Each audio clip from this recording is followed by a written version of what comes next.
You're watching this video because you need a plastic part. There's many ways to mold plastic. There's vacuum forming, there's pressure forming, there's twin sheet molding, there is injection molding, there's blow molding, there's roto molding. There may be several ways to do it, but there's always going to be a best way.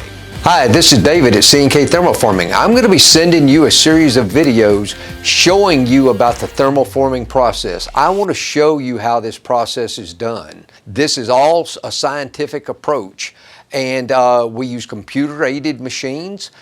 I'm also going to give you tips on how to work with the right thermoformer, how to pick the right thermoformer. Maybe we're not the right company for you. If we can't help you, if it's not for us, if it's not a vacuum or pressure form part, we'll let you know where it needs to go. We'll let you know that, hey, we're not the right fit. Do you need a pressure form part with high levels of detail?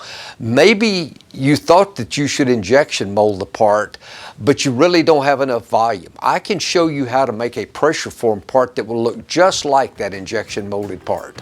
Do you need a 14-foot part? Does that company have the ability to make a 14-foot part? When it comes to materials, we're sourcing materials around the world right now. We've never had to do that before, but we are now. Our customers are staying stocked with supplies. We've got new customers coming on.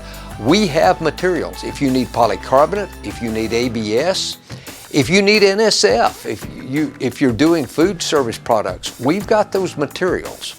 We can help you answer those questions if you'll tell me a little bit about your project. Tell me how your part's used. Tell me what cosmetics you're looking for. This is going to give you the best price and the best supplier.